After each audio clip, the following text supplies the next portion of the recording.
So welcome back to my channel buddies.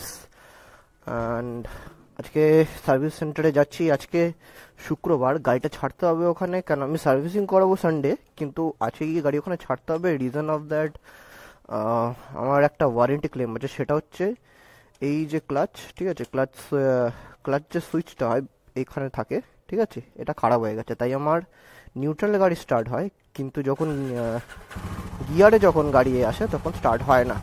আর এখন তোমরা obviously দেখতেই পাচ্ছ যে দেখাচ্ছে 19,893 কিলোমিটার। ওকে, 20,000-এর মধ্যেই প্রায়। চলো আগে এখান থেকে গাড়ি ঘুরিয়ে নিয়ে বেরাই, তারপরে কথা বলছি।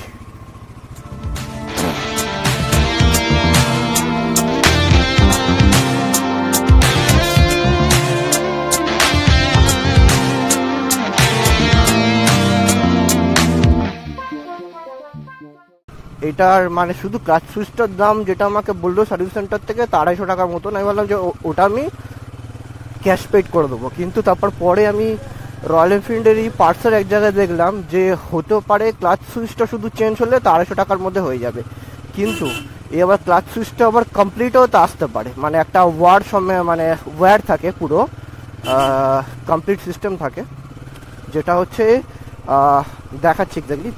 এই জায়গাটাকে একটা তার বেরায়, সেটা ভিতরে গিয়ে ওই প্লাগ ইনটা হয়, ঠিক আছে, সেটা হচ্ছে কমপ্লিট সিস্টেম। এবার সেটা যদি হয় তো সেটা কমসে কম আমি মানে এক্স্যাক্ট মনে নেই, মেবি 2200 থেকে 2300 টাকা, ঠিক আছে। তো আমার 2200 থেকে 2300 টাকা আমার এখন মানে ওয়ারেন্টি না ক্লেম করিয়ে পেইড করিয়ে সেটাকে কাজ করানোটা আমার ওয়ার্থ ইট লাগতো না। কেন আমার কম হলেও 4000 মতন খরচা রয়েছে হচ্ছে মেজর সার্ভিসিং, কেন 20,000 কিলোমিটার প্রায়। আর প্লাস হচ্ছে এটা 2 বছরের রিমেনিং থাকে, মানে নয়তো 24 মান্থস আর নয়তো 20,000 কিলোমিটার। ওকে, আমার এটা হয়ে গেছিলো তোমার এই তো অগস্টের মিডিল অবধি, ঠিক আছে। কিন্তু তারপরে সেপ্টেম্বরে তো পুজো পড়ে গেল, তো পুজোতে তো আমি এইবারে পুজোতে গাড়ি বের করিনি, 2-3 দিন বেরিয়েছিলাম, তো পায়ে হেঁটেই ওটাকে মেট্রোতে। যারা জানো যে আমাদের ওয়েস্ট বেঙ্গলে বা আমাদের কলকাতায় কোন লেভেলের দুর্গা পুজো হয় আর আমাদের ফেস্টিভ্যাল, এই দুর্গা পুজোতে কী রকমের আনন্দ হয়, তো তারা রিলেট করতে পারবে আমার সাথে। তো যাই হলো, তো তখন তো অফিস, কাজ আর এই দুর্গা পুজো নিয়ে মেতেছিলাম বলে তো ওই গাড়ির দিকে আর কিছু কারণে। আর হ্যাঁ, লাস্ট দিনকার যখন সার্ভিস সেন্টারে ছুটি পড়ছিল, মানে তো ওদেরও তো স্বাভাবিক ছুটি দরকার হয় না, সেইবারে আমার কি হয়েছে, গাড়ি আমার ফিউলিং তখন কম ছিল, যাই না কেন আমার এই ক্যাবটা পুরো লক হয়ে গেছিলো। তখন ওখানে অনেক কিছু মানে তামঝাম পুড়িয়ে অনেক কিছু করে তারপরে ওয়ারেন্টির লোক, মানে এরা তো এক্স্যাক্টলি জাস্ট রিপোর্ট পাঠাবে না, আর ওয়ারেন্টি তো উপর থেকে হবে, মানে যারা ওদের সিনিয়ররা আছে, নো ডাউট যারা ম্যানেজিং পোস্টে আছে, ডিপার্টমেন্টে আছে, তারা খুব হেল্প করেছে, নো ডাউট। তো আমি গেছিলাম প্রায় ওই 9টার দিকে। তো আমার প্রবলেম মানে এই ওয়ারেন্টি ক্লেম করতে করতে সিস্টেমেটিক হিসাবে সব কিছু তো 1টা হয়ে গেছিলো। তোমরা অনেক কিছু ট্রাই করেছে। তারপর থ্যাঙ্কস টু রোহিত দা, যে আমাদের তস্টিনের ম্যানেজার, মানে ধরমতলা যে আমাদের তস্টিন আছে তার ম্যানেজার, তাকেও বলেছিলাম বলে, তো সেও তো অনেক তাড়াতাড়ি আমার কাজটা করে দিয়েছে, হেল্প করেছে, নো ডাউট। মানে যারা করেছে আমার বলতে কোনো ক্ষতি নেই। সাগর দাদা আছেন, অ্যান্ড তেদের এখন ম্যানেজার মানে তেজতে একজন লেডি ছিলেন, নো ডাউট, টু গুড উনি, ঠিক আছে, উনি নিজের আপ্রাণ চেষ্টা করেছে, নো ডাউট। উনি আলটিমেটলি ওয়ারেন্টিটা করে দিয়েছিল। তো এই আমাদের ক্যাবটা চেঞ্জ হয়, এই ক্যাবটার সাথে এই লক ফক প্রপারলি চেঞ্জ হয়, ঠিক আছে। তো ওটা ফ্রি অফ কস্ট হয়ে যায়, শুধু কনজামেবল চার্জ যেটা লাগে 120 মানে 118 যেটা, তো ওটা লাগে। আর সার্ভিস সেন্টার আমার বাড়ি থেকে বেশি দূরও না, জাস্ট এটা লেফট এনে সার্ভিস সেন্টার। তো এইবারে আজকে গাড়িটা রেখে যেতে হবে। তার ওয়ান অফ দ্য রিজন হচ্ছে কেন আমি রোববারে সার্ভিসিংটা করাবো, কেন তোমাদেরও দেখার রয়েছে, নাহলে আমি এখানে দিয়েই চলে যেতাম। ওকে, আর ওয়ারেন্টি ক্লেমের জন্য, আর রোববারে ওয়ারেন্টি ক্লেম হয় না, তার জন্যই আজকে গাড়িটা দিতে যাচ্ছি। পার্টসও তখন ছিল না, পার্টস এখন অ্যাভেলেবেল হয়ে গেছে, সব খবর নিয়ে গেছে, তাই শুধু গাড়িটা দিতে যাবো, রোববারে এসে আলটিমেটলি সব করবো। চলে আসো দাদা, আবার এখানে গাড়ি রেখে তো অফিস যেতে হবে। হ্যাঁ, সার্ভিস ঠিক আছে, 19,894। হ্যাঁ, ওকে। সো এই হচ্ছে সার্ভিস সেন্টার। ঢুকে যাই, জাস্ট সেখানে আগে বলে ওয়ারেন্টি ক্লেমের জন্য বলে আমি গাড়িটাকে চলে যাব। তো তোমাদের সাথে দেখা হচ্ছে আবার সেই একদম সানডেতে। ওকে, চলো। ওকে, সো এখন বাজে সকাল প্রায় 9:40। এখন যাচ্ছি আস্তে আস্তে। ওদেরও তো এখনো কেউ তো আসেনি, প্রায় শুধু ওই সার্ভিস অ্যাসিস্ট্যান্টরা যারা থাকে তারাই তো আসছে। ঠিক আছে, আস্তে আস্তে যাই। কারণ আমি গাড়ি স্ট্রিক্টলি বারণ করে দিয়েছিলাম যে যাতে অন্য কোনো দিন যেতে না ভাবে, আমি সানডে গেলে দিনই ধরে। ওকে, ওয়ারেন্টির কাজ ওরা ফাইলিং জমা করে দিয়েছিল, আর কাজটা মেবি হয়ে গেছে, জানি না, গিয়ে ওখানে দেখতে হবে। ওকে, আজ করি হয়ে গেছে আমার ওয়ারেন্টিতে, তার পর্যন্ত কোনো প্রবলেম হয়নি। তো যাই, গিয়ে দেখি কি।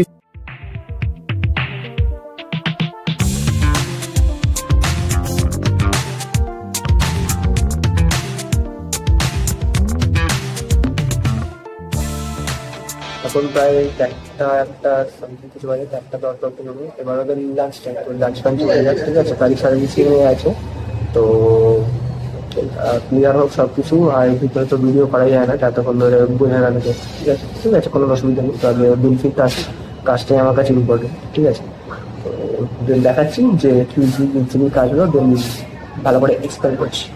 চল।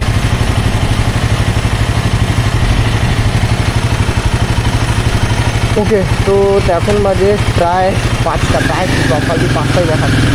সব বাইরে গিয়ে এক্সপ্লেন করছি আমি। আর একে তখন গেট পাস দিতে হবে। গেট পাসটা দেখি কোথায় রাখা।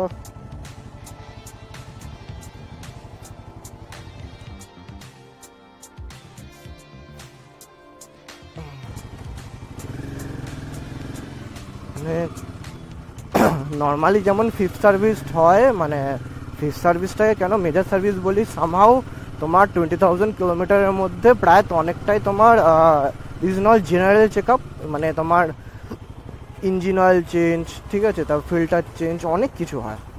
মানে এয়ার ফিল্টার চেঞ্জ, তারপরে যদি তোমার স্পকেটেরও থাকে, মানে স্পকেট এইসব গাড়িতে 15 থেকে 20,000 কিলোমিটারের মধ্যে চেঞ্জ করে দেওয়াটা ফর রেকমেন্ডেড। ঠিক আছে, তো এসব অনেক কিছু থাকে, কারোর প্লাগের ইস্যু থাকলে ওই সব থাকে। আর আরেকটা জিনিস রেকমেন্ডেড থাকে, সেটা হচ্ছে তোমার স্পার্ক প্লাগ। ঠিক আছে, আর এই স্পার্ক প্লাগটা হচ্ছে পুরো এর ভিতরে থাকে, মানে পুরো ট্যাঙ্কি খুলতে হয়, তার পুরো এক্স্যাক্ট নিচে থাকে। তো স্পার্ক প্লাগকেও চেঞ্জ করতে হয়। ঠিক আছে, তো নয় করে প্রায় অনেক টাইমের মেন ম্যাটার, টাকাটার থেকে বড় কথা অনেক টাইমের ম্যাটার। তাই আমি প্রায় 9:30টার দিকে এসেছিলাম, বাড়ি যাচ্ছি প্রায় এখন 5:02 এরকম বাজছে টাইম। ঠিক আছে, নো ডাউট এরা কাজ ভালো করে। হ্যাঁ, আর এইখানকার একটা জিনিস আমার সব থেকে দারুণ লাগে, তো এরা প্রত্যেক কটা স্টাফদের ব্যবহার, নো ডাউট। হ্যাঁ, তা বলে ভাই তোমার মধ্যে জেনারেল নলেজ নেই যে কোনটা ঠিক কোনটা ভুল, তুমি যদি স্টাফের উপরে ইয়ে করতে পারো না। তার একটা অ্যাম্বুলেন্স আছে যেতেই, তো তোমার মধ্যে ভাই জেনারেল নলেজ নেই যে কোনটার দ্বারা কি হয়, কোনটার জন্য কি হয়, কিন্তু তুমি কোনো স্টাফকে সেটা হিসেবে ইয়ে করতে পারো না, মানে তাকে খারাপ বলতে পারো না। কিন্তু মানে কেন বলছি, আমি এদের সাথে হিমালয়ান নেওয়ার পর 1.5 বছরের মধ্যে নানান ওয়ারেন্টিরও ম্যাটার হয়েছে, প্লাস সার্ভিসিংও হয়েছে। কই আমার তো সেরকম কিছু লাগেনি। হ্যাঁ, যেটা ওরা যেগুলো প্রপারলি করতে পারবে সেগুলো ওরা আপ্রাণ চেষ্টা করে যেগুলো করে দেবে।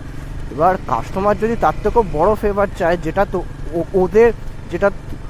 ওদের ওই ফিল্ডটা থেকে করাটা সম্ভব না, তুমি তার কাছে সেই ফেভারটা চাইছো, কিন্তু সেটা করাটা ঠিক না। ওকে, কিরকম মানে ক্যামেরা তো দেখানো যায় নাই ওইখানে, কেন ফ্লোরের ওখানে ক্যামেরাতে অ্যালাউ না ভিডিও করা, না হলে অনেক কিছুই দেখাতে পারতাম। মানে তো এমন কিছু টিপিক্যাল কাস্টমাররা আসেন যারা এক্স্যাক্টলি মানে জানে না কিছুই, কিন্তু দোষ এসে তো ওদেরকে দেবে। ঠিক আছে, এমন অনেক ম্যাটার হয়, তো পার্ট অফ দ্য লাইন, মানে তো এসব ছাড়ছি। তো এখন অবধি এই কাজগুলো তো করে নিয়েছি, সম্পূর্ণ ভালোই হয়েছে। কেন আমার আপকামিং সিরিজে মানে এবার ঠান্ডাও ঢুকছে, আর রাইডও প্রপারলি স্টার্ট হবে। কেন গরমের থেকে ঠান্ডায় রাইড করতে ভালো লাগে আর কমফোর্টেবলও ফিল হয়। কেন গরমে প্যাচে গরমে মাথা খারাপ হয়ে পারে আসবে, তা বলে যে যাই না এমন কোনো ম্যাটার না, কিন্তু অনেকটা কম যাই। আর ঠান্ডা ঢুকছে, একদম পারফেক্ট টাইমে মেজর সার্ভিসটা হয়েছে, একদিকে ভালো। ঠিক আছে, আর এই করতে করতে তারপর হচ্ছে আরেকটা মেন কথা, সেটা হচ্ছে সার্ভিসিংয়ের আগেই আমি চেনটা চেঞ্জ করে নিয়েছিলাম। চেন কিন্তু আমি হিমালয়ানের লাগাইনি, ওকে, মানে যেটা হিমালয়ানের প্রপারলি ডিআইডির চেন লাগে সেটা আমি ডিআইডির চেন লাগাইনি, ওকে। তো আমি লাগিয়েছিলাম হচ্ছে রোল অনের চেন, আর ওটা আমি বাইরে থেকে অলরেডি লাগিয়ে দিয়েছিলাম সার্ভিসিংয়ের তো অনেকটা আগেই, মানে প্রায় হবে 3-4 দিন আগেই লাগিয়ে দিয়েছিলাম। তো আমার কোম্পানি মানে রয়্যাল এনফিল্ড ওইটাতে চার্জ করছে 6130 টাকা, কেন ওটা ডিআইডির চেন দেয়, ওকে। এবার ফিউচারে মেবি হয়তো ডিআইডির চেন আর সাপ্লাই হবে না রয়্যাল এনফিল্ডে, সেটার তো রোল অন হবে, ওকে। তো আমি রোল অনেরই চেন নিয়েছিলাম, সেটার দাম নিয়েছে হচ্ছে 2500 টাকা ক্যাশ অন ডেলিভারি চার্জ নিয়ে, ওকে। তো আমার তো এখনও অবধি কোনো প্রবলেমই নেই, প্রপারই কাজ করছে, যেমন টকটা তেমন তার ফিল আছে। আর হ্যাঁ, এখন একটুখানি লেগ ব্রেকটা কম লাগছে, ঠিক আছে, কেন সবে ধুয়েতে এসছে, একটুখানি শাইন ফাইন করেছে, তো তো এখন একটু হালকা কম লাগছে। বাট এই প্রপারলি তুমি যদি আবার স্টেবিলিটি হিসাবে চালাও তো তোমার অতটাও প্রবলেম হবে না। তো এবার এটা হচ্ছে বিল, ওকে। আমি এটার একটা পিডিএফ কপি বা একটা ফটো তুলে আমি স্ক্রিনে লাগিয়ে দেবো, ডাদিকে বা বাদিকে প্রপার দেখে নিতে পারবে। তা আমি একবার বলে দিচ্ছি, ঠিক আছে। সেটা হচ্ছে এইবারের কি কি এক্স্যাক্টলি খরচা হয়েছে, সেটা হচ্ছে লিকুইড গান সেমি সিনথেটিক 10W40, ঠিক আছে। সেখান থেকে আমাদের হিমালয়ানে যায় হচ্ছে 2.1, ঠিক আছে, 2.1 লিটার ইঞ্জিন অয়েল, যার দাম হচ্ছে 1071 টাকা, 1071। তো অয়েল ফিল্টার চেঞ্জ হয়েছে, সেটা হচ্ছে 110 টাকা। আর ড্রাই ওয়াশ হয়েছে, বা যেটাকে প্রপারলি তোমরা ওয়াশ বলো, বা আমিও যেটাকে ওয়াশই বলি, এরা আবার একটু ফ্যান্সি হিসেবে ড্রাই ওয়াশ লিখে দিয়েছে, হোয়াট এভার। তো ওটার দাম হচ্ছে 100 টাকা। এবার সুইচটা যেটা চেঞ্জ হচ্ছে, যেটা ওয়ারেন্টির মধ্যে আমার কোনো টাকা নেয়নি, এতে জিরো এক্সপেন্সেস, ওকে, কোনো কিছুই নেয়নি। আচ্ছা, এয়ার ফিল্টারের যেটা এয়ার ফিল্টার নিয়েছে হচ্ছে 280 টাকা। তো এই হচ্ছে দুভাগে ভাগ করা হয়, একটা হচ্ছে পাস ডেসক্রিপশন আর একটা হচ্ছে লেবার ডেসক্রিপশন। এবার হচ্ছে লেবার চার্জ, ঠিক আছে। কনজামেবল চার্জ যেটা উইথ জিএসটি 118 টাকা থাকে, সেটা আমি জানি, ওকে। সেটা যতবার তুমি ওয়ারেন্টি ক্লেম করো, যাই হচ্ছে এক্স্যাক্টলি তোমার কি বলে সার্ভিসিং এ থাকুক, তো এটা কনজামেবল একটা চার্জ থাকে। আর ক্লাচ সুইচ যেটা তোমার চেঞ্জ, তার জন্য কোনো লেবার কস্ট নেয়নি, ঠিক আছে। আচ্ছা, আরেকটা হচ্ছে এখানে যে শিডিউল পেইড, যেটা কিলোমিটার চেক আছে, মানে এটা যে সার্ভিস যেগুলো ওরা কাজ করে, বা লেবার কস্ট যেটা যা তুমি যাই বলো, সেটার দাম হচ্ছে 79.40। তো টোটাল আমার বিল অ্যামাউন্ট গিয়ে দাঁড়িয়েছে 2598 টাকা। আর আমার অন্য কিছু লাগেনি। হ্যাঁ, তো এখানে আমি আরেকটা জিনিস চেঞ্জ করেছি, সেটা তো ওদের যারা মেকানিক ছিল, ঠিক আছে, তাদের আমি রিকোয়েস্ট করেছিলাম যে স্পার্ক প্লাগ আমি চেঞ্জ করে নিয়েছি। 20,000 কিলোমিটারের মধ্যে স্পার্ক প্লাগ চেঞ্জ করাটা দরকার এইসব গাড়িতে, ঠিক আছে। তো আমি স্পার্ক প্লাগটা তা আনিনি, নাহলে প্রপারলি তোমাদের দেখাতে পারতাম। ও একদম 60% তো জ্বলে গিয়েছিল প্রপারলি, ঠিক আছে। তো আমি ভালোই হয়েছে আমি এটা চেঞ্জ করে নিয়েছি। হ্যাঁ, তো ওই স্পার্ক প্লাগ আমি আলাদা করে কিনে রেখেছিলাম বলে যখন বলেছিলাম যে যখন দাদা ফিল্টারটা চেঞ্জ করবে, মানে এয়ার ফিল্টার যখন চেঞ্জ করবে, তখন স্পার্ক প্লাগটা লাগিয়ে দিল। তো এই হচ্ছে exactly fixed service, no doubt. হ্যাঁ, এইটা ফিক্সড সার্ভিস, মানে মেজর সার্ভিস আমিও মানি, বা হয়তো যারা এক্স্যাক্টলি 450 চালান, যারা এক্সপিরিয়েন্স, তারাও অলরেডি মানে দিস ইজ মেজর সার্ভিস। কিন্তু তুমি যদি তোমার গাড়িকে প্রপারলি ভাবে মেনটেন করো, তো তোমার বেশিরভাগ জিনিস চেঞ্জ করার প্রয়োজন হবে না। যেমন তুমি স্পার্ক প্লাগের কথা আমি বললাম, সেটা তো অনেকজন হয়তো নেগলেক্ট করতেই পারে, কিন্তু আমার আপকামিং এবার রাইডস রয়েছে, তো আমি প্লাগের জন্য ভাই আমি অন্য কিছু প্রবলেম বা স্যাক্রিফাইস করতে পারবো না, তাই না। তো আমি আগে প্লাগটা আমি চেঞ্জ করে নিয়েছি, তো আমার পাওয়ার রেশিওতে কোনো প্রবলেম হবে না। ব্যাটারি চেক করে নিয়েছি, তারপরে ফিউজ গুলো থাকে, ফিউজের আমি ছোট ছোট 5 তোমার 5 ভোল্টের, 10 ভোল্টের, 15 ভোল্টের সব ফিউজ আমি 3-4টে স্পেয়ার রেখে দিয়েছি, ওকে। তো আর আমার কাছে তো প্রপার যেটা বলো যে চেন আমি রোল অলরেডি লাগিয়ে দিচ্ছি। স্পকেট চেঞ্জ করা ইজ ম্যান্ডেটরি 15 to 25, তোমার চালানোর উপর ডিপেন্ড। আমার নিজের মনে হয়েছে যে আমার এখন চেঞ্জ করে দেওয়া তো উচিত, তাই আমি চেঞ্জ করে দিয়েছি। আমি বাইক চালাতে যাও তো বললাম, তো এখনো বলছি আমি হিমালয়ানটা লাগাইনি, আমি রোলারটাই লাগিয়েছি। রোলারের দাম নিয়েছে উইথ ক্যাশ অন ডেলিভারি 2500 টাকা। ওকে, ফিউচারে হয়তো মানে তার দামও কমতে পারে বা বাড়বে, আই ডোন্ট নো, বাট আমি এখন সেটাকে পেয়েছি 2500 টাকা, তাই আমি 2500ই বললাম। আর হিমালয়ানের মানে হিমালয়ান 450 যেটা তোমার ওইএম চেন রয়েছে, মানে যেটা ডিআইডি টিল ডেট অব্দি, সেটার দাম হচ্ছে 6130 সব নিয়ে। ওকে, 6130 টাকা। তো ভাই বেকার তত টাকা খরচা করে লাভ কি আমার, যখন আমি সেম টিপ সাইজ, তারপরে সেম পকেট পাচ্ছি, সেম কোয়ালিটির চেন পাচ্ছি, প্লাস ইন্ডিয়ান ব্র্যান্ড, তো আমার দরকার কি ভাই বাইরের থেকে নেই। তো হোয়াট এভার, এই হচ্ছে আমার 5th সার্ভিস। অ্যান্ড এরপরে আমার আর এরপরে এবার আমার রাইড আস্তে আস্তে শুরু হতে চলেছে, ঠান্ডাও আস্তে আস্তে পড়ছে। ওকে, তো কেমন এই ভিডিওটা লাগলো প্লিজ কমেন্ট করো। আর কোনো কিছু যদি জানার থাকে, কমেন্ট বক্স তোমাদেরই জন্য, প্লিজ টাক্স। কোনো কিছু যদি জানার থাকে প্লিজ কমেন্ট করো, আমি রিপ্লাই দেবো, ঠিক আছে। আর ইভেন হয়তো যারা তো এখনো অবধি আমাকে সাবস্ক্রাইব করেছো বা ফলো করো হোয়াট এভার, তারা কিন্তু দেখো আমি সবার কমেন্টের রিপ্লাই দিই, তো তোমরা চাইলে কমেন্ট করতে পারো, কোনো অসুবিধা নেই তাতে, ঠিক আছে। তো যাই হলো, তো চলো দেখা হচ্ছে খুব শিগগিরই কোনো ট্রিপের ভিডিওতে।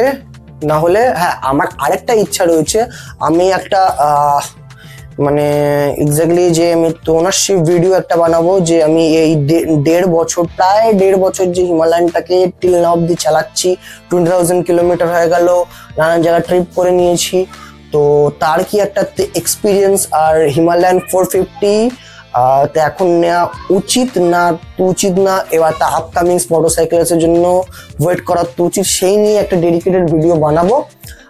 ওকে, সো দেখি কোনটাতে আগে হয়, যে আমি ট্রিপে বেরিয়ে যাই না তো এই ভিডিওটা মানে আসে। এবার সবটা টাইম কনজিউমিং ম্যাটার। তো যাই হলো, তো প্লিজ সাপোর্ট করো অ্যান্ড সাবস্ক্রাইব। ওকে, যত পারবে শেয়ার করো। চলো টাটা, দেখা হচ্ছে খুব তাড়াতাড়ি নিউ কোনো ভিডিওতে। ওকে, টাটা।